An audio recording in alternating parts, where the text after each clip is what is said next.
में I will reply within 24 hours. 24 hour कभी लगेगा नहीं, but for my safer side कि कभी मैं बिजी हूँ या कुछ ऐसा हो सकता है कि भाई हम भी ह्यूमन है, तो 24 आवर्स का गैप रखते हैं, उसके बीच में आपको रिप्लाई मिल जाएगा, डोंट वरी। चलो बाय बाय। अभी हम लोग स्टार्ट कर देते हैं इनकम फ्रॉम अदर सोर्सेज के रिलेटेड जितने भी क्वेश्चंस है वो अभी हम लोग सॉल्व करने बैठ जाते हैं। कैलसी उठा लो, हाथ में नोटबुक ले लो और आप लोग भी साथ साथ में सॉल्व कर लो, एक बार में हो जाएगा। एक क्वेश्चन जैसे ही करूंगा उसके नीचे आपको 2 मिनट का टाइम दे दूंगा, 2 मिनट में आप खुद भी सॉल्व कर लो। ज्यादा चाहिए तो पॉज करो, पॉज करके आप खुद भी क्वेश्चन सॉल्व कर लो, तो साथ साथ में क्या दोनों का हो जाएगा काम।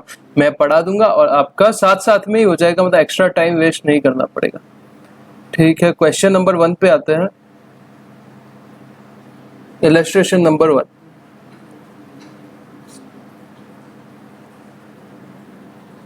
Rahul holding 28% of equity shares in a company took a loan of rupees 5 lakh from the same company. Mister Rahul है, एक सेकेंड, मिस्टर राहुल है,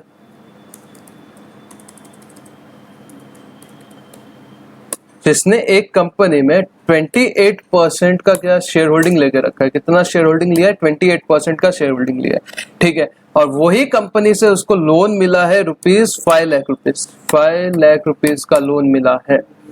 the company had accumulated profit of ₹4 lakh. Company के पास एक्यूमुलेटेड प्रॉफिट कितने हैं? 4 लाख रुपीज के accumulated profit है। Accumulated profit 4 lakh. क्या the company is engage in some manufacturing activity. Company का मैन्युफैक्चरिंग एक्टिविटी में कंपनी एंगेज है, मतलब कंपनी का क्या है, लोन देने का काम नहीं है, मैन्युफैक्चरिंग का काम है। Is the amount of loan taxable as deemed dividend. क्या ये अमाउंट जो है ये डीम्ड डिविडेंड माना जाएगा क्या? पहला क्वेश्चन है। If company is in which public are substantially interested. पहला क्वेश्चन क्या, अगर वो कंपनी में पब्लिक सब्सटेंशियली इंटरेस्टेड है तो वो कंपनी ने जो लोन दिया है क्या वो डीम्ड डिविडेंड माना जाएगा? क्या पता, देखेंगे। दूसरा question, what would be your answer. आपका आंसर क्या होगा इफ द लैंडिंग कंपनी, जिसने लोन दिया है वो company is a private company. वो कंपनी कौन है? Private company. पहली कौन सी कंपनी थी जिसमें पब्लिक सब्सटेंशियली इंटरेस्टेड है, मतलब पब्लिक कंपनी बोल लो, लिस्टेड कंपनी बोल लो, वो है। दूसरे केस में क्या है, what would be your answer if the landing company is a private company in which public is not substantially interested. दूसरा क्वेश्चन क्या है कि आपका आंसर क्या होगा अगर वो कंपनी जिसने लोन दिया है वो प्राइवेट कंपनी है, मतलब वैसी कंपनी है जिसमें पब्लिक सब्सटेंशियली इंटरेस्टेड नहीं है, तो आपका आंसर क्या होगा? तो आपको डीम्ड डिविडेंड का सेक्शन 222E याद आना चाहिए। 222E क्या बोलता था, अगर आप कोई भी कंपनी जो क्लोजली हेल्ड कंपनी है, क्लोजली हेल्ड कंपनी का मतलब क्या होता है, any company in which public is not substantially interested, ऐसी कंपनी जिसमें पब्लिक सब्सटेंशियली इंटरेस्टेड नहीं है, ठीक है। पहला पॉइंट ये देख लिया। वो लोन देती है ऐसे शेयर होल्डर को जिसके पास 10% या उससे ज्यादा का शेयर होल्डिंग है, 10% या उससे ज्यादा सा वोटिंग पावर है या शेयर होल्डिंग है, बेसिकली उसको क्या दे रही है, लोन दे रही है। या फिर ऐसे आदमी को दे रही है जो उसके बेनिफिट के लिए या उसके बिहाफ पे काम करेगा, या ऐसे कंसर्न में दे रही है जिसमें ये आदमी का, ये शेयर होल्डर का सब्सटेंशियल इंटरेस्ट है, तो वो जो लोन दिया वो क्या मान लिया जाएगा, कंपनी के हाथ में डीम्ड डिविडेंड मान लिया जाएगा। और उसके ऊपर टैक्स देगी 30% plus 12% plus 4% plus no gross up, no gross up, no gross up. वो सब दूर की बात है, हम लोग ने पूरा प्रोविजन रिकॉल कर लिया है यहाँ पे। तो अभी अपना क्या, पहले ये देखना कंपनी कौन है, क्लोजली हेल्ड कंपनी है कि नॉर्मल कंपनी है। जो पहला क्वेश्चन पूछा है उसमें तो क्या कंपनी है, क्लोजली हेल्ड कंपनी नहीं है, मतलब ऐसी कंपनी है जिसमें पब्लिक सब्सटेंशियली इंटरेस्टेड है। तो ये केस में क्या देख लेंगे, ये केस में तो डीम्ड डिविडेंड होगा नहीं, साफ साफ पहला कंडीशन ही फुलफिल नहीं होता तो निकाल देते हैं। दूसरा पॉइंट क्या है, what would be your answer if the landing company is a private company. यहाँ पे पहला कंडीशन सेटिस्फाई हो रहा है। क्या कंडीशन था कि कंपनी जो है वो क्लोजली हेल्ड है, हाँ सर क्लोजली हेल्ड है। दूसरा क्वेश्चन क्या है, दूसरा क्वेश्चन है कि 10% से ज्यादा शेयर होल्डर के पास शेयर होल्डिंग है, हाँ 28% शेयर होल्डिंग है, मतलब 10% से ज्यादा है। लोन दिया है, हाँ ₹5 लाख का लोन दिया है। तो कितना लोन, तो कितना लोन जो होगा वो डीम्ड डिविडेंड माना जाएगा to the extent accumulated profit. तो एक्यूमुलेटेड प्रॉफिट कितने हैं, 4 लाख। ये हम लोग ने बेसिक से अंडरस्टैंडिंग ले ली है क्वेश्चन की, ठीक है। अभी फ्रेम कैसे करने का, तो सबसे पहले क्या लिखने का, या तो फैक्ट ऑफ केस लिख दो कि ये केस के फैक्ट क्या है कि राहुल एक शेयर होल्डर है जिसके पास 28%, या फिर प्रोविजन ऑफ लॉ लिख दो कि बेसिकली फैक्ट ऑफ केस लिखोगे तो ही ज्यादा बेटर है, पर इंस्टीट्यूट कोई कोई अपने सॉल्यूशन में प्रोविजन ऑफ एक्ट भी लिख देता है, किधर मतलब वो वेरी करता है। एक क्वेश्चन, कोई क्वेश्चन के सॉल्यूशन में पहले प्रोविजन ऑफ एक्ट लिखेगा, कहाँ पे फैक्ट ऑफ द केस रखेगा। अपने को एक स्टैंडर्ड बनाना है और वही स्टैंडर्ड को फॉलो करना है, हम बार बार रट्टा थोड़ी मारना है यहाँ पे। तो सबसे पहले अपने को फैक्ट ऑफ केस लिखना है। क्या लिखना है? Fact of case. कोई आंसर सॉल्यूशन लिखेंगे उसमें क्या लिखेंगे? Fact of the case. Case का क्या फैक्ट है, तो फैक्ट में हम लोग ये सब लिख सकते हैं कि भाई राहुल जो है 28% शेयर होल्डिंग करता है ऐसी कंपनी में, या तो वो जो पब्लिक सब्सटेंशियली इंटरेस्टेड है या नहीं है, क्योंकि क्वेश्चन ही ऐसा पूछा है, और वो कंपनी का अक्यूमुलेटेड प्रॉफिट 4 लाख है। फिर प्रोविजन ऑफ एक्ट लिख देंगे। प्रोविजन ऑफ एक्ट क्या बोलता है? प्रोविजन ऑफ एक्ट बोलता है बेसिकली अपने को 222E, वो मैंने जो बोला कि इन विच पब्लिक सब्सटेंशियली नॉट, जो अभी मैंने बताया था, भाषणबाजी की थी, वही बात है। फिर थर्ड क्या इसका अपने को इंटरप्रिटेशन लिखना है। इंटरप्रिटेशन क्या? ये दोनों का जो fact of case plus provision of act है, तो इनका मर्जर करना है। मतलब क्या, जो हम लोग के क्वेश्चन का फैक्ट है उसको रिलेट करना है। किससे रिलेट करना है? अपने जो एक्ट के प्रोविजन है, कैसे करना है, सॉल्यूशन पढ़ते हैं। और चौथा क्या, अपना कंक्लूजन देना है कि कौन से केस में बेसिकली डीम्ड डिविडेंड माना जाएगा, कौन से केस में नहीं माना जाएगा, ठीक है सर, ठीक है। तो आ जाते हैं नीचे solution. Any payment by company, कोई कंपनी जो पेमेंट करती है other than company which public are substantially interested, ऐसी कंपनी जो पेमेंट करिए, कौन सी company? Other than company in which public are substantially interested, मतलब पब्लिक जिसमें नहीं इंटरेस्टेड है वो कंपनी, मतलब closely held company. Any sum, कोई तरीके का sum, by way of advance और लोन, क्या एडवांस दे रही है या लोन दे रही है, किसको दे रही है? शेयर होल्डर को दे रही है। Being a person who is a beneficial owner of share holding not less than 10%, वो क्या है? उसके पास 10% से कम नहीं है, मतलब 10% या उससे ज्यादा उसके पास शेयर होल्डिंग है। Is deemed as dividend under section 222E, क्या मान लिया जाएगा? डीम्ड एज डिविडेंड मान लिया जाएगा, इसको डीम्ड एज डिविडेंड मान लिया जाएगा। The provision of section 222E, provision of section 220, अभी क्या वो दोनों का मर्ज कर रहे हैं, फैक्ट ऑफ केस और इसको। पहला आंसर क्या है? पहले का आंसर है अगर पब्लिक सब्सटेंशियली इंटरेस्टेड नहीं है, पब्लिक सब्सटेंशियली इंटरेस्टेड है तो वो ये अप्लाई नहीं होगा। The provision of section 222 however will not apply where the loan is given by a company in which public are substantially interested, जिसमें public क्या substantially interested है। In such case the loan would not be taxable as deemed dividend, तो वो case में क्या loan नहीं माना जाएगा deemed dividend। However दूसरे केस में if the loan is taken from a private company, loan किसने लिया है? प्राइवेट कंपनी ने लिया है, that is company in which public are not substantially interested, which is a manufacturing company and not a company where lending of money is substantial part of, और उसका क्या lending करना काम नहीं है, substantial काम क्या नहीं है, lending करना है। वो जो मैंने 5 पॉइंट बताए थे, कौन से 5 पॉइंट, जिसमें ये बोला गया था कि ये केसेस में डीम्ड डिविडेंड या डिविडेंड नहीं माना जाएगा। उसमें पहला ही पॉइंट क्या था? आप क्या दे रहे हो? आप दे रहे हो बेसिकली लोन दे रहे हो। आप कंपनी लोन दे रही है किसमें? अपने ऑर्डिनरी कोर्स ऑफ बिजनेस, मतलब वो कंपनी का काम ही लोन देना है, तो वो केस में वो डिविडेंड नहीं माना जाएगा। Then the provision of 222E would be attracted since Rahul holds more than 10%, तो उसके केस में attract होगा। The amount chargeable as deemed dividend cannot however exceed accumulated profit, पर वो जो amount है deemed dividend का वो accumulated profit से ज्यादा नहीं हो सकता, मतलब 4 लाख रुपए से ज्यादा नहीं हो सकता। क्वेश्चन नंबर 2 पे आ जाते हैं। एक बार पढ़ लो, आप पॉज करके पढ़ लो, क्योंकि अननेसेसरी फिर मेरा भी टाइम वेस्ट होता है। आप पॉज करके पढ़ लो। आपके पास मॉड्यूल है तो प्रेफर करो मॉड्यूल ही खोल के साथ साथ में नोटिंग भी करते रहो, मॉड्यूल के आसपास ही आपका काम एक साथ हो जाएगा, ठीक है। नीचे आते हैं। क्वेश्चन नंबर 2 क्या बोलता है? A limited is a domestic company. A limited जो है वो डोमेस्टिक कंपनी है। ए लिमिटेड डोमेस्टिक, ये आप साथ में ऐसे जब भी क्वेश्चन पढ़ते हैं तो पेन से लिखते रहने का, रफ वर्क करते रहने का। डिक्लेयर कर रहा है डिविडेंड कितना? 170 लाख डिविडेंड डिक्लेयर्ड कितना? 170 लाख रुपीस, ठीक है। इसमें 2 शेयर होल्डर है, मिस्टर एक्स शेयर होल्डर है और मिस्टर वाई शेयर होल्डर है। मिस्टर एक्स और मिस्टर वाई।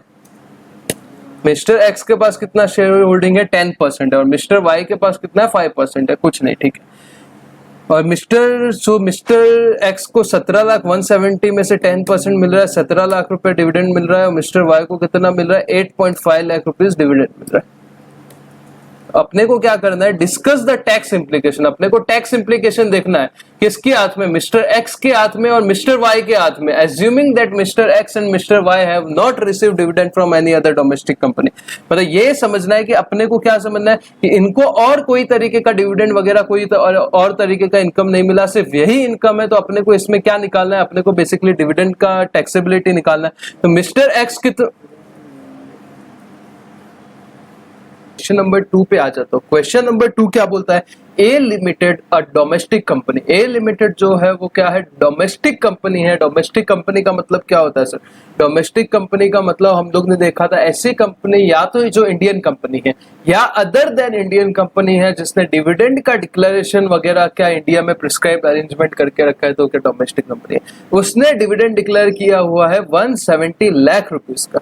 वापस आ जाते हैं अपने एक्सेल शीट पे, और यहाँ पे ए लिमिटेड डोमेस्टिक कंपनी है, डोमेस्टिक कंपनी जिसने डिविडेंड डिक्लेयर किया है, डिविडेंड दिया है कितना, 170 लाख रुपीस, 170 लाख रुपीस, ठीक है। मिस्टर एक्स जो है वो 10% शेयर करता है, शेयर होल्ड करता है ए लिमिटेड में, और उसको 170 लाख का 10% 17 लाख डिविडेंड मिल गया। मिस्टर वाई जो है वो 5% होल्ड करता है ए लिमिटेड में, और उसको 8.5 लाख रुपए डिविडेंड मिल गया। Discuss the tax implication. अब टैक्स इम्प्लीकेशन देखना है किसके हाथ में, अपने को मिस्टर एक्स के हाथ में कैसे टैक्स लगेगा वो देखना है, मिस्टर वाई के हाथ में कैसे टैक्स लगेगा वो देखना है। Assuming that mister x and mister why have not received dividend from any other domestic company. मतलब उनको पूरे साल में सिर्फ इन्हीं कंपनी से डिविडेंड मिला है और किसी से नहीं मिला। मिस्टर एक्स, एक second, mister X, mister Y और कंपनी के हाथ में भी लगे हाथ देख ही लेंगे कंपनी को क्या होगा। मिस्टर एक्स को डिविडेंड मिल रहा है 17 लाख रुपए, इसको मिल रहा है 8.5 लाख रुपीस, और कंपनी डिविडेंड डिस्ट्रीब्यूट कर रही है, तो 17 लाख रुपीस डिविडेंड मिल रहा है। सबसे पहला प्रोविजन आपको डिविडेंड में क्या याद आना चाहिए कि अगर आपको डिविडेंड मिलता है डोमेस्टिक कंपनी से तो वो आपके हाथ में एग्जेम्प्ट होता है under section 1034 subject to section 115 BBDA। ये हम लोग ने पढ़ा था। अभी 115 BBDA क्या बोलता है, कोई भी जो स्पेसिफाइड पर्सन है, स्पेसिफाइड पर्सन में रेजिडेंट आते हैं, हाँ sir mister X mister Y resident है, ठीक है। कोई भी अगर रेजिडेंट है, मतलब किसी भी स्पेसिफाइड पर्सन को अगर 10 लाख के ऊपर डिविडेंड मिलता है तो 10 लाख के ऊपर वाला जो भी डिविडेंड रहता है वो चार्जेबल होता है to tax at the rate 10%। Correct है सर। तो यहाँ पे mister X mister Y assume करते हैं दोनों रेजिडेंट है, कुछ लिखा नहीं है, तो इसको अगर देखेंगे तो 17 माइनस 10 और यहाँ पे तो क्या 0 यार, तो 7 लाख पे जो है कितना टैक्स आएगा, 10%, मतलब कितना 70,000 रुपीज टैक्स भरना पड़ेगा मिस्टर एक्स को। मिस्टर वाई के हाथ में कुछ नहीं रहेगा। अभी कंपनी के हाथ में टैक्सेबिलिटी क्वेश्चन ने पूछा नहीं है, पर मैं आपको बता देता हूँ कैसे लगेगा।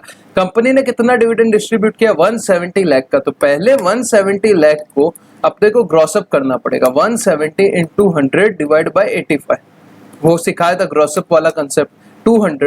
200 लाख आ गया, इसके ऊपर अपने को डीडीटी कैलकुलेट करना पड़ेगा 12, जो भी कितना 200 लाख पे कितना टैक्स लगेगा, 15%। इसके ऊपर ये कितना आ गया, 30 लाख आ गया, इसके ऊपर अपने को सरचार्ज लगेगा कितना, 12%, 15 प्लस 12 प्लस 4 था 12%, प्लस ये दोनों का जो सम है इसके ऊपर 4% हेल्थ एंड एजुकेशन सेस लगेगा। तो ये आपके किसका बेसिकली आ जाएगा, कंपनी के हाथ का टैक्सेबिलिटी आ जाएगा। जस्ट ये अपने को पूछा नहीं है, मैंने जस्ट आपको बता दिया किस हिसाब से निकालेंगे फॉर योर रेफरेंस के लिए, ठीक है। अभी सॉल्यूशन क्या है, the dividend of ₹170 lakh declared and distributed in the previous year 2019-20 is subject to DDT. इसके ऊपर क्या डीडीटी लगेगा, अंडर सेक्शन 115O के अंदर डीडीटी लगेगा, ठीक है, जो मैंने अभी आपको बताया।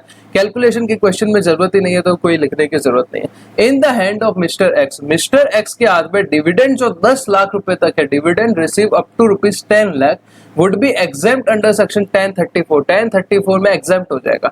10 लाख के ऊपर जो 7 लाख रुपए है, ₹7 lakh being dividend receive in excess of ₹10 lakh would be taxable at the rate 10%। ये कहाँ पे 10% टैक्सेबल होगा, as per section 115 BBDA। 115 BBDA के अंदर 10% से टैक्सेबल होगा। Such dividend would not be exempted under section 1034। ये डिविडेंड 1034 में एग्जाम नहीं होगा, क्योंकि हम लोग ने ये रीजन लॉजिक वगैरह सब पढ़ लिया है। देयरफॉर टैक्स पेबल कितना आएगा 70,000, ये इसके ऊपर 4% एजुकेशन सेस ऐड कर लेंगे तो 72,800 आ जाएगा। सेकेंड पॉइंट, मिस्टर वाई के हाथ में क्या होगा, the entire dividend of 8,50,000 would be exam, पूरा का पूरा डिविडेंड एग्जाम हो जाएगा under section 1034 since only dividend receive in excess of ₹10 lakh would be taxable under 115 BBDA। एक बार पढ़ लो, आप पॉज करके पढ़ लेना, फिर मैं आगे बढ़ जाता हूँ। पॉज कर लो और पढ़ लो। क्वेश्चन नंबर 3 पे आते हैं। ये सब एग्जांपल्स जो है वो हम लोग ने क्लास के साथ ही कर लिए थे, मैंने स्क्रीनशॉट लेकर डाल दिया था वो नोट्स के अंदर। फिर क्वेश्चन नंबर 3,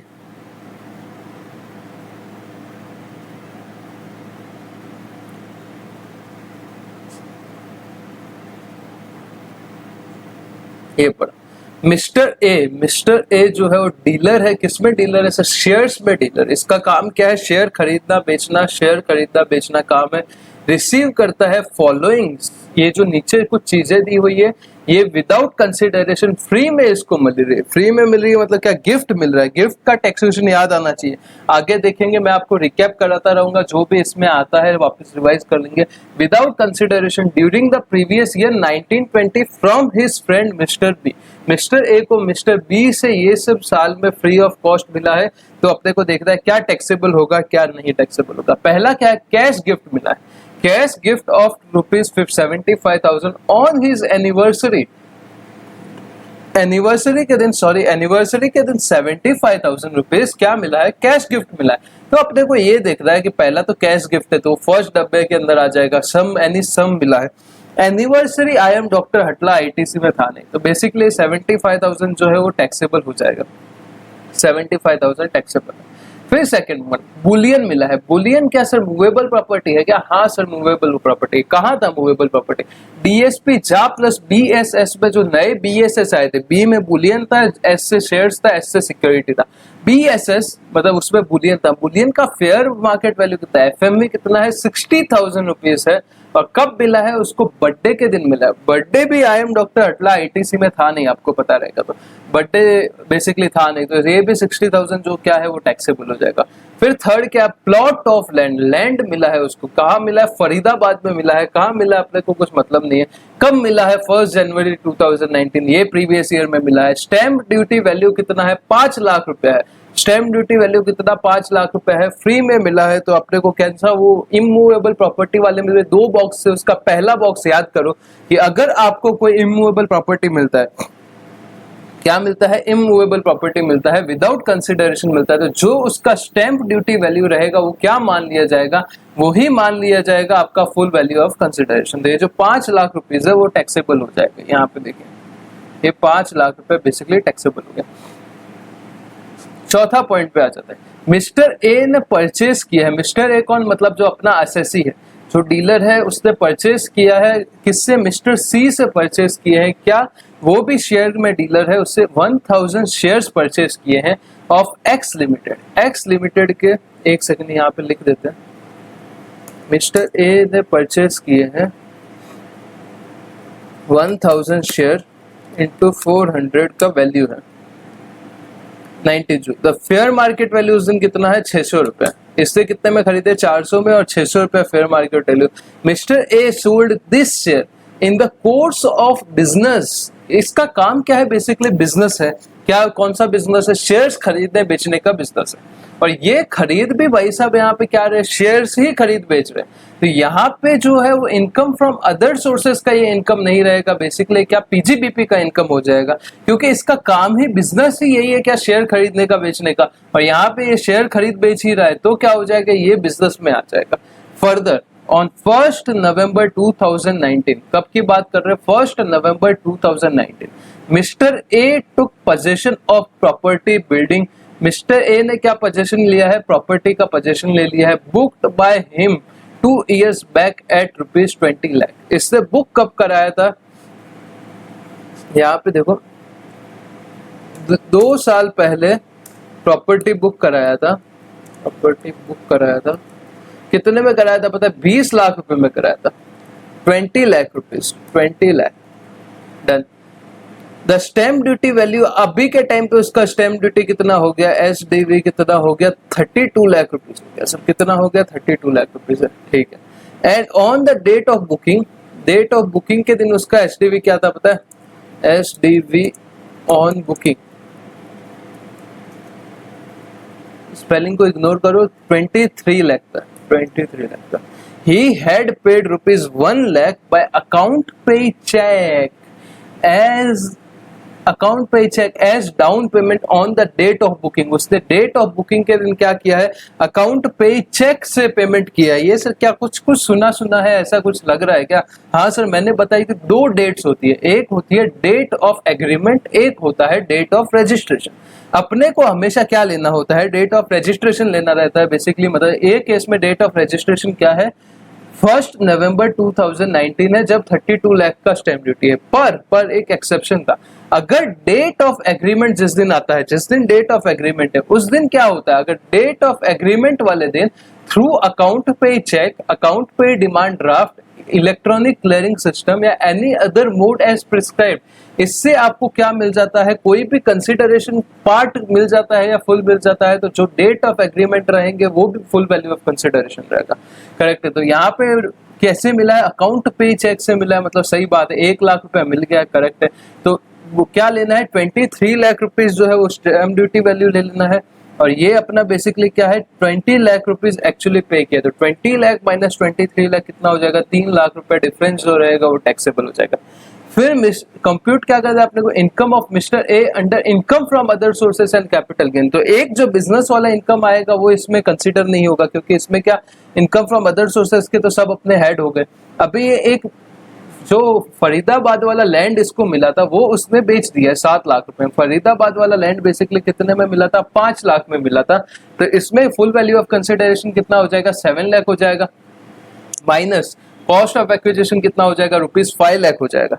1 जुलाई को हम लोग ने टैक्स भरा था, तो बेसिकली 5 लाख रुपीज हो जाएगा। इसी साल खरीद के इसी साल बेच दिया है, तो क्या होगा? शॉर्ट टर्म कैपिटल गेन होगा, और कितने का होगा? 7 माइनस 5, 2 लाख का कैपिटल गेन होगा। एक बार पढ़ लो ये सब,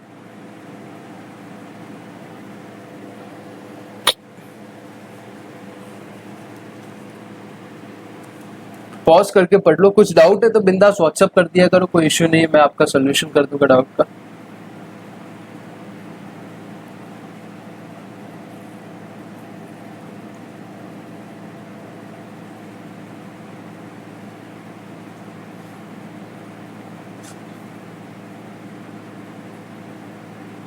नेक्स्ट आ जाते हैं क्वेश्चन नंबर 4 पे।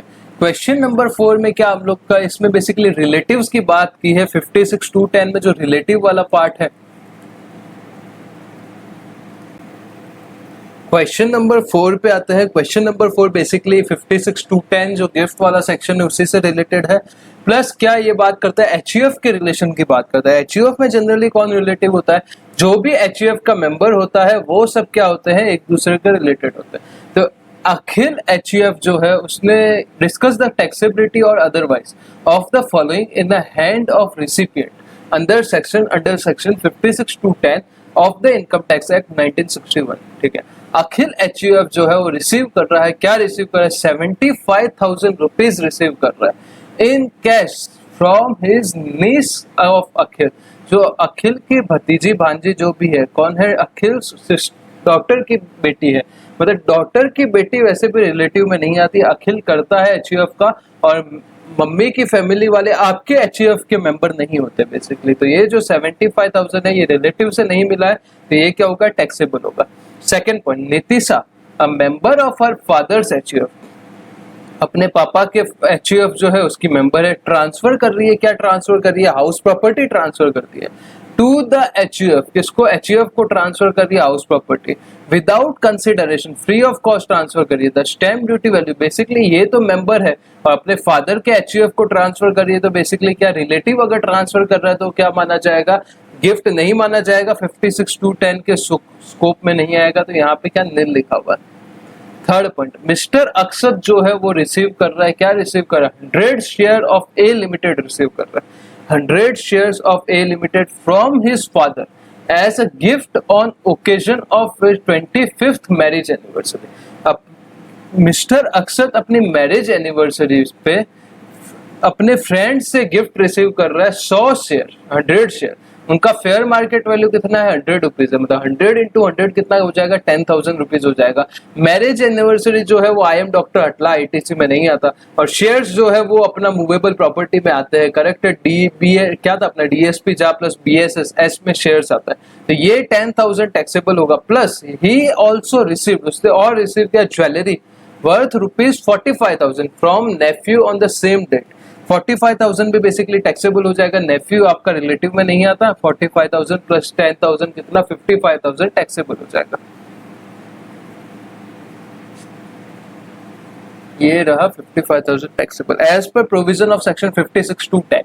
In case of aggregate FMV of a property other than immovable property received without consideration, अगर exceed करता है 50,000 तो whole of aggregate value shall be taxable in case of aggregate FMV of share 10,000 plus jewellery कितना 45,000, दोनों exceed कर रहा है 50,000 से तो taxable हो जाएगा। Kishan HUF gifted a car gift कर रहा है, किसको, कर्ता के बेटे को गिफ्ट कर रहा है for achieving good marks in 12th board. The fair market value of car is 5,25,000। यहाँ पे बहुत इंपॉर्टेंट है, I am doctor Atla ITC वगैरह है वो सब ध्यान नहीं देना है। कार क्या है, मूवेबल प्रॉपर्टी, पर मूवेबल प्रॉपर्टी के डेफिनेशन मैंने आपको बताई थी, उसमें सिर्फ डीएसपी जा प्लस बीएसएस के अलावा कुछ नहीं आता। डीएसपी जा में क्या था, ज्वेलरी था सर, ज्वेलरी कार है नहीं है, ड्राइंग कार है नहीं है, पेंटिंग कार है नहीं है, डीएसपी बेसिकली स्कल्पचर कार है नहीं है, आर्कियोलॉजिकल कलेक्शन कार है नहीं है, any other work of art car है नहीं है, बुलियन कार है नहीं है, फिर क्या था, शेयर्स कार है नहीं है, सिक्योरिटी कार है नहीं है। तो ये सब के अलावा कार, इसमें कार नहीं आ रहा, तो कार बेसिकली क्या होगा, मूवेबल प्रॉपर्टी नहीं माना जाएगा और इसके ऊपर 56(2)(10) अप्लाई ही नहीं होगा। 56(2)(10) अप्लाई नहीं होगा। Car is not included in the definition of property of the purpose of 56(2)(10), therefore the same shall not be taxable. ठीक है, एक बार पढ़ लो चारों पॉइंट, पॉज करके पढ़ लेना।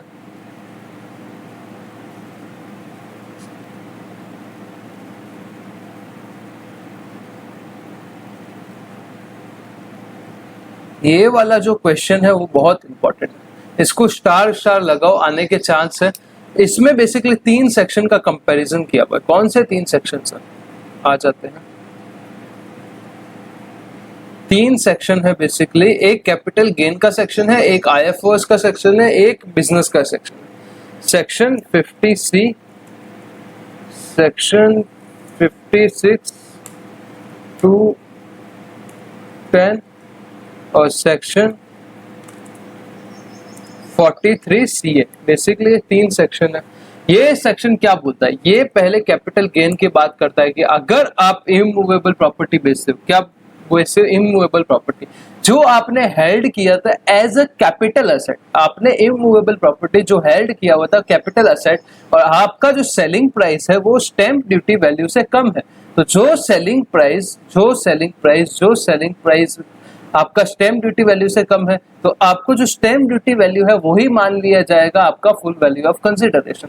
पर उसका एक एक्सेप्शन था कि जो सेलिंग प्राइस और एचडीवी का डिफरेंस है, अगर वो 5% तक है तो फिर क्या आपका selling price he full value of consideration रहेगा, अगर 5% से ज्यादा है तो आपका एचडीवी बन जाएगा। करेक्ट है। 43CA बस उसी लाइन में है, बस इसमें क्या लिखा है कि अगर जो इमूवेबल प्रॉपर्टी है, मैंने बिल्डर का एग्जांपल दिया था, जो इमूवेबल प्रॉपर्टी जो है वो आपने held as a capital asset नहीं किया, वो एज आपने स्टॉक इन ट्रेड हेल्ड किया हुआ है। बिल्डर हो आपके, वो फ्लैट बेच रहा हो, तो वो केस में आप जो सेलिंग प्राइस रहेगा, अगर वो, मैंने करप्शन वाला एग्जांपल दिया था, ब्लैक मनी कैसे कन्वर्ट करते हैं, अगर आपका जो सेलिंग प्राइस है वो कितना है, वो अगर आपका स्टैंप ड्यूटी वैल्यू से कम है, तो जो स्टैम्प ड्यूटी वैल्यू है वही आपका क्या मान लिया जाएगा, सेलिंग प्राइस मान लिया जाएगा। करेक्ट है। इसमें मैंने पर मेरे से एक छोटी सी उधर एरर हुआ है, जब मैं नोट्स बना रहा था उसमें मैंने गलती से लिख दिया है, क्या पता है 105% वाला टॉलरेंस बैंड यहाँ पे एप्लीकेबल नहीं होगा, पर वो मेरे को लिखना ये था कि 105% सेम एज 50 से, बट मैंने गलती से उधर एरर हो गया। आपके नोट्स में वो प्रॉपर आ जाएगा, बट मैंने पढ़ाते टाइम एक बार ऐसे बोल दिया था कि वो एप्लीकेबल नहीं होगा, पर वो एप्लीकेबल है। ठीक है, ओके सर। अभी 56 to 10 क्या बोलता है, ये दोनों किसके ऊपर थे, ये वाला और ये वाला सेलर के ऊपर थे। अभी जो 56 to 10 है वो बायर के ऊपर है।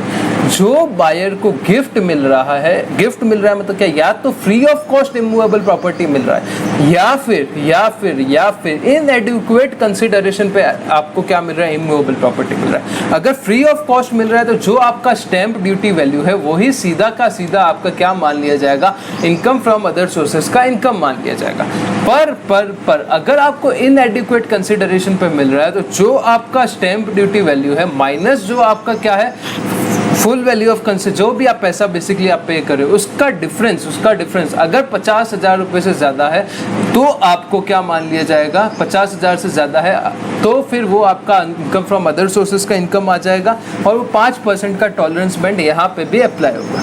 ये बेसिकली सेक्शन है। अभी क्वेश्चन पे आ जाते हैं। मिस्टर हरी जो है वो प्रॉपर्टी डीलर है। मिस्टर मतलब इसके लिए क्या, मिस्टर हरी है जो प्रॉपर्टी डीलर है। प्रॉपर्टी डीलर का मतलब क्या, इसका बिजनेस ही घर खरीदने बेचने का। आगे और देखते हैं, क्लैरिटी मिलेगा। उसने सोल्ड किया है बिल्डिंग बेचा है in the course of business. इसका काम ही भाई ये घर खरीदना बेचना है, अपने बिजनेस के रिलेटेड उसने बिल्डिंग बेचा है। To his friend Rajesh who is a dealer in automobile spare part. इसने बेचा है प्रॉपर्टी, एक बेचा है किसको, राजेश को, राजेश भाई साहब को बेचा है। जो क्या ऑटोमोबाइल का डीलर है, ऑटोमोबाइल का डीलर है मतलब बिजनेस उसका प्रॉपर्टी खरीदने बेचने का नहीं है बेसिकली। कितने में बेचा है, 90 लाख रुपीस में प्रॉपर्टी बेचा है, 90 लाख में प्रॉपर्टी बेच दिया, जिसका स्टैम्प ड्यूटी वैल्यू है अपना 150 lakh rupees. Stamp duty value है 150 लाख SBV, और बेचा है उसने 90 lakh. The agreement was however entered on 1st of September 2019. Agreement हुआ था इनका 1st of September 2019। एग्रीमेंट का डेट है। When HDB, उस दिन का स्टैम्प ड्यूटी वैल्यू कितना था, 140 लाख था। अभी 150 है, उस दिन 140 लाख था। Mister Hari had receive a down payment of 15 lakh. उस दिन उसको डाउन पेमेंट मिल गया था। किससे मिला था, क्रॉस चेक से मिला था। पर आपको ये याद रखना है कि डेट ऑफ एग्रीमेंट और डेट ऑफ रजिस्ट्रेशन अगर अलग अलग है तो डेट ऑफ एग्रीमेंट के दिन आपको अगर account pay cheque, account pay demand draft, ECS या एनी अदर मोड से पैसा मिलता है, एनी अदर मोड प्रिस्क्राइब मतलब क्या है, पेटीएम के वॉलेट वगैरह प्रिस्क्राइब करेगी गवर्नमेंट, अभी तक किया नहीं है। अगर उससे मिलेगा तो ही आपको डेट ऑफ एग्रीमेंट जो है वो आपको डेट ऑफ रजिस्ट्रेशन की जगह सब्स्टिट्यूट करता है, नहीं तो क्या हमेशा आपका डेट ऑफ रजिस्ट्रेशन जो रहेगा वही रहेगा। तो यहाँ पे डेट ऑफ एग्रीमेंट नहीं आएगा, कट कर देना है, आपको डेट ऑफ रजिस्ट्रेशन है वही आपका फाइनल रहेगा। HDB आपका 150 लाख है।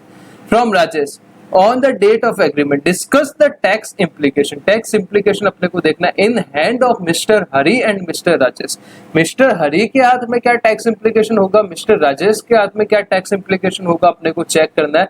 अज्यूमिंग दैट, अज्यूम क्या करो कि मिस्टर हरी जो ने जो प्रॉपर्टी परचेज किया था वो कितने में परचेज किया था, 75 लाख में परचेज किया था। ठीक है सर, इसका कॉस्ट ऑफ एक्विजिशन 75 लाख है, एक साल पहले ही खरीदा था तो शॉर्ट टर्म कैपिटल है।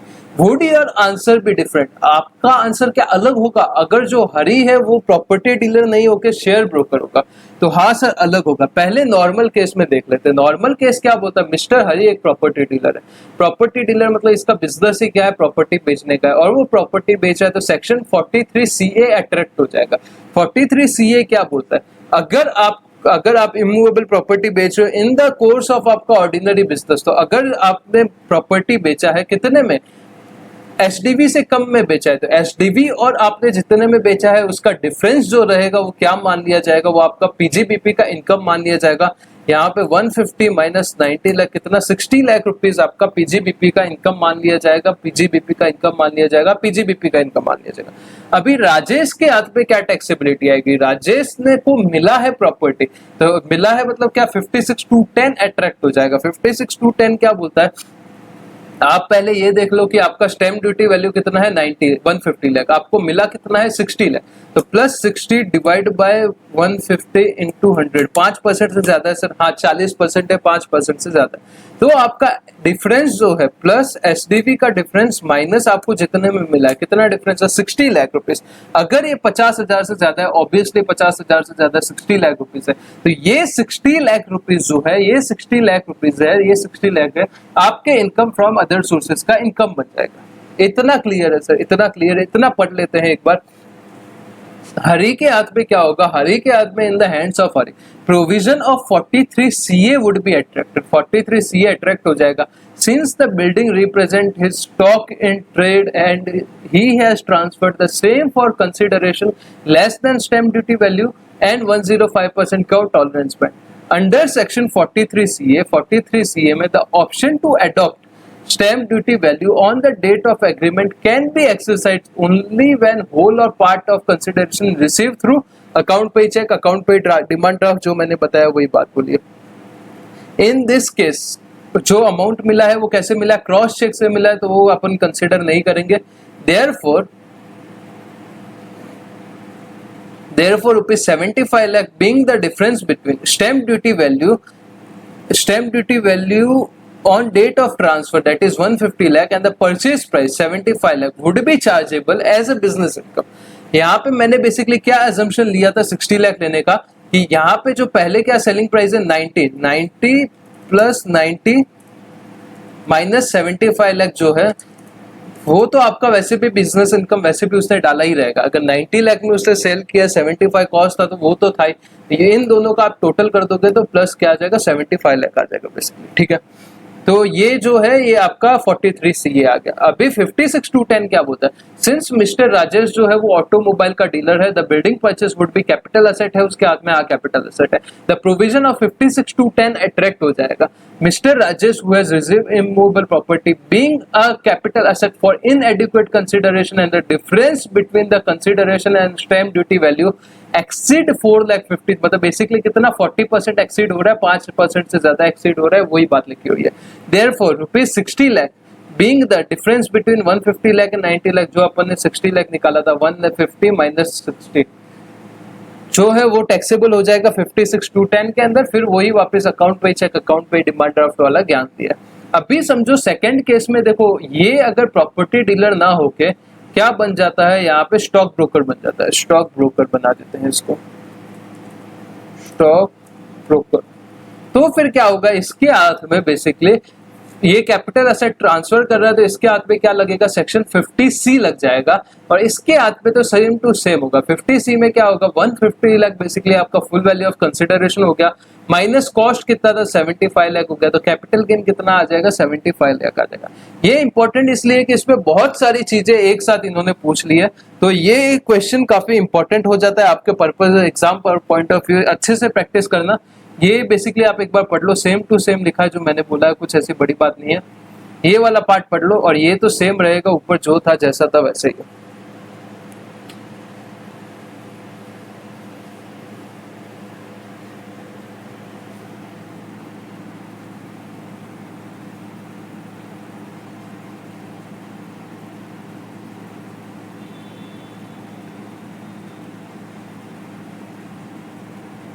ठीक है,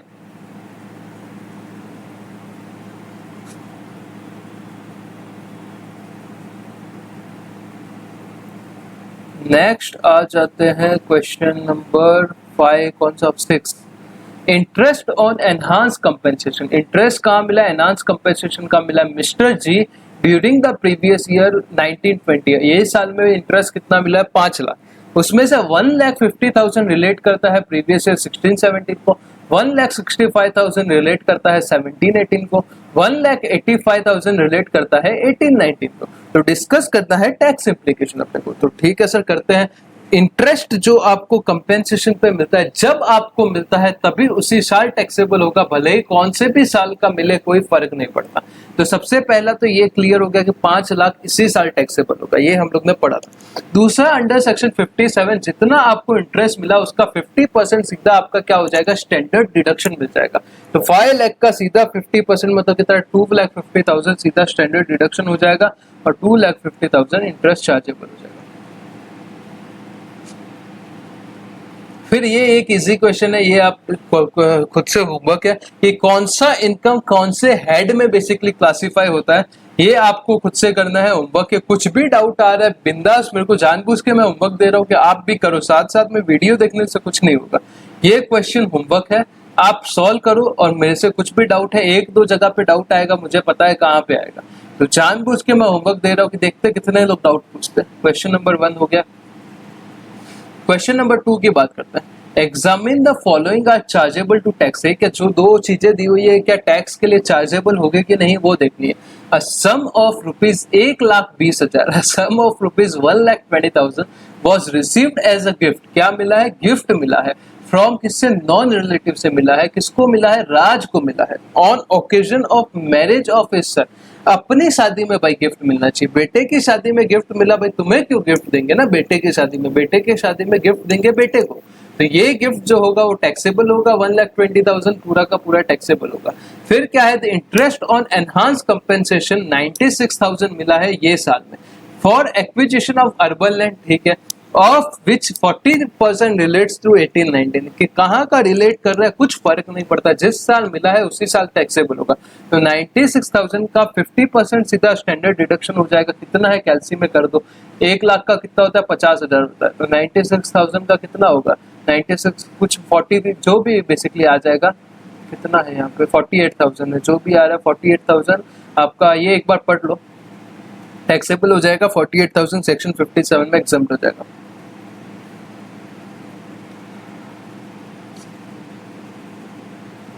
क्वेश्चन नंबर 3 पढ़ते हैं।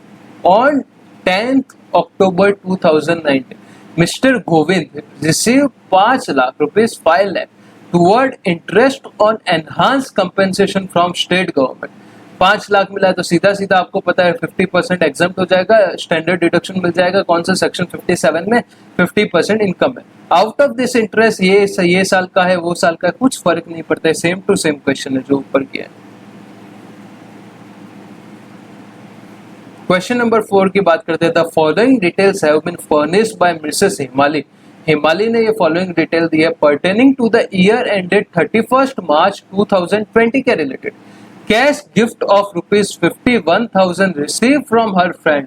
उसकी फ्रेंड से कितना, 51,000 का कैश गिफ्ट मिला है on the occasion of her, क्या लिखा है ये, षष्ठी पथा पूर्ति करके उसका वेडिंग फंक्शन जो भी था, बेसिकली एनिवर्सरी था, 25th एनिवर्सरी को ये नाम दिया हुआ है या जो भी वो ट्रेडिशन में नाम रहेगा उसमें उसको गिफ्ट मिला है। बेसिकली आई एम डॉक्टर हटला आईटीसी में मैरिज होता है, मैरिज एनिवर्सरी नहीं होता।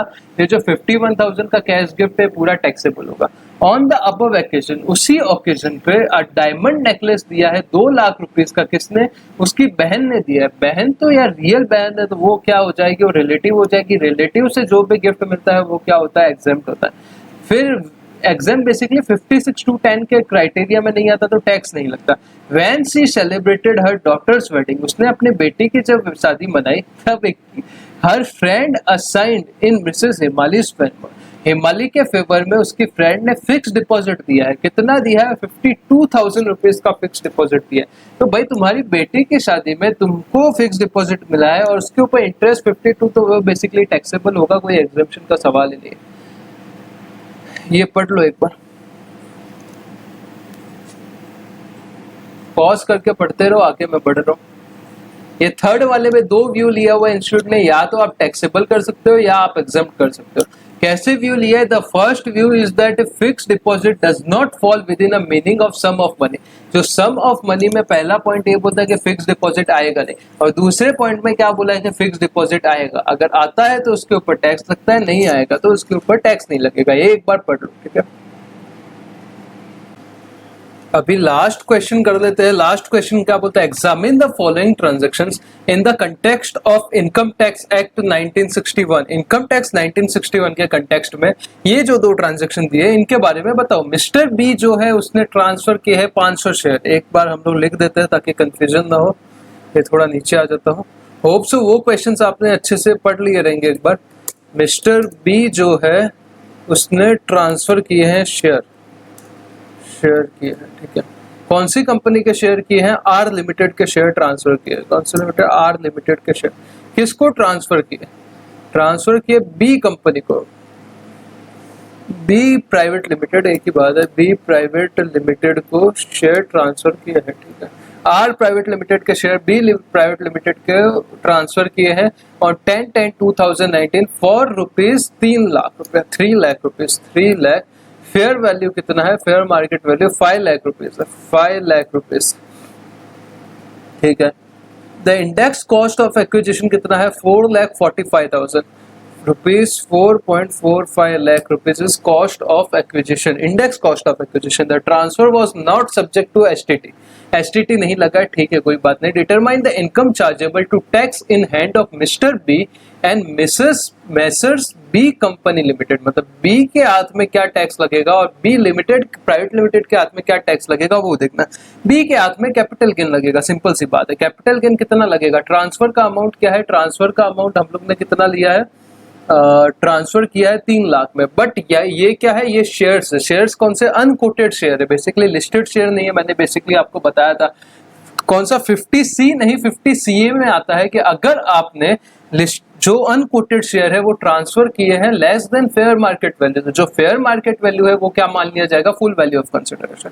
तो ये क्या है, ये फेयर मार्केट वैल्यू है, ये एक्चुअली सेलिंग प्राइस है। सेलिंग प्राइस से फेयर मार्केट वैल्यू से सेलिंग प्राइस कम है, तो ये क्या मान लिया जाएगा, full value of consideration 5 lakh रुपए। उसमें से इंडेक्स कॉस्ट ऑफ एक्विजिशन कितना, 4.45 लाख, तो मतलब कितना बचा, 55,000 रुपीज आपका कैपिटल गेन्स आ जाएगा, शॉर्ट टर्म कैपिटल गेन आ जाएगा, ठीक है। हाँ सर, ठीक है, समझ गया। अब शॉर्ट टर्म नहीं, long term, basically index cost of acquisition दिया है, लॉन्ग टर्म के केस में इंडेक्सेशन लगता है, तो ये अपने को समझना है। ये इंडेक्स कॉस्ट है तो अपना क्या आ जाएगा, basically long term capital gain आ जाएगा। आ गया, हो गया, डन सर, ठीक है। फिर अभी रिसिपिएंट के हाथ में क्या होगा, रिसिपिएंट के हाथ में शेयर्स मिले। शेयर्स मूवेबल प्रॉपर्टी आता है। मूवेबल प्रॉपर्टी कितने का मिला है, कितने में खरीदा है सर, इसने 3 लाख रुपए में खरीदा है, बट उसका फेयर मार्केट वैल्यू कितना है, 5 लाख। डिफरेंस कितना है, 2 लाख रुपीज। 2 लाख कितना, 56,210 में आ जाएगा। ये अभी सर आपको मुंह पे आ रहे हैं ना, समझ रहे हैं मैं क्या बोल रहा हूँ। मैं जानबूझ के थोड़ा फास्ट बोल रहा हूँ, बट इट इज ओके। अभी आपको समझ आना चाहिए, कोई ऐसी बड़ी बात नहीं। हम लोग ने काफी इन डिटेल पढ़ा है, और नहीं आ रहा है तो भी ऐसी कोई बात नहीं है। ऐसा नहीं होता कि फर्स्ट टाइम में सब समझ में आना जरूरी है। एक बार साथ में पढ़ लो बैठ के, मतलब एक बार पढ़ लो, उसके बाद क्वेश्चन सॉल्व कर दो, 100% आई एम गारंटिंग यू कि आपको समझ जाएगा, डोंट वरी। क्या है पहला, any movable property receive for इनएडिक्वेट consideration by any person. ये वो बस जो एक्सप्लेनेशन लीगल टर्म में दिया है, एक बार पढ़ लो, मैं पॉज कर देता हूँ, उसके बाद क्वेश्चन 2 पे आ जाता है। क्वेश्चन 2 क्या बोलता है, मिस्टर, ये क्या शैन वैन जो भी है प्रोनाउंस कर दो, is employed in a company, company में एम्प्लॉयड है, with taxable salary income of 5 lakh. उसका इनकम कितना है, 5 लाख रुपए सैलरी उसका साल का मिल रहा है। उसको कैश गिफ्ट मिला है, कौन सा गिफ्ट, कैश गिफ्ट मिला है फ्रॉम आत्मा चैरिटेबल ट्रस्ट, जो रजिस्टर्ड है 12AA में इन दिसंबर। आपको याद होगा तो आई एम डॉक्टर हटला ITC का IMDRHU, टी जो था, टी क्या था, रजिस्टर्ड ट्रस्ट। रजिस्टर्ड कहाँ होता है, 12A में, 12AA में रजिस्टर्ड होता है। तो उससे अगर आपको कोई गिफ्ट वगैरह मिलता है तो वो 56(2)(10) के स्कोप में नहीं आता। 56(2)(10) के स्कोप में नहीं आता तो क्या टैक्स लगने का सवाल ही नहीं है, तो फिर टैक्स लगेगा नहीं। बस ये लास्ट क्वेश्चन था आज का, आपका हो गया है। इनकम फ्रॉम अदर सोर्सेस पूरा कंप्लीट। कैपिटल गेन के थोड़े बहुत क्वेश्चन ही बचे हुए, बाकी पूरा हो गया। 6 चैप्टर हो गए। अभी मैं स्टार्ट करने वाला था PGBP, पर उससे पहले TDS वो एडवांस टैक्स वाला जो चैप्टर है वो फटाफट 2 लेक्चर में डन कर देंगे। उसके बाद क्या अपना 50% पोर्शन हो गया, उसमें भी कैपिटल गेन, TDS, ये सब बड़े टॉपिक है जो एग्जाम में आते ही है। और ये नहीं तो आप बोलोगे ना, अपना 30 मार्क्स का कवर हो गया, 60 में से 30 का बचा हुआ है जो हम लोग आके कर लेंगे, कोई बड़ी बात नहीं है इसमें। अभी अपने को बड़ी टॉपिक कौन से, एक PGBP बड़ा है बस, और एक सैलरी थोड़ा बड़ा है, मतलब 2-3 लेक्चर 3 लेक्चर का है। जितना TDS है उतना ही सैलरी है, ठीक है। और फिर टोटल स्कोप के क्वेश्चन है, वो क्वेश्चन अभी देखो उसमें कितने क्वेश्चन है, वो सब क्वेश्चन मैं कराने वाला हूँ। तो वो क्वेश्चन कितने होंगे वो देखो आपके ऊपर है, आपको वीडियो देखने हैं तो देख लो, नहीं तो आप खुद से सॉल्व करोगे तो वो भी बेटर है। मैं आपको सब चीज का वीडियो दे दूंगा, डोंट वरी। वो चैप्टर वैसे भी लास्ट में रखेंगे, मतलब 14 चैप्टर में से जब 13 चैप्टर हो जाएंगे तो आपका क्या पूरा पोर्शन एक बार का कंप्लीट हो जाएगा। उसके बाद टोटल इनकम में क्या दुनिया भर के जितने भी प्रोविजन है सब मर्ज करके क्वेश्चन बनाए हुए हैं, तो वो क्वेश्चन जब सॉल्व करेंगे वो तो प्रैक्टिस हो जाएगा अपना एडिशनल। ठीक है, ये पढ़ लिया तो आज का लेक्चर वाइंड अप करते हैं। Thanks a lot for watching, god bless you, bye bye.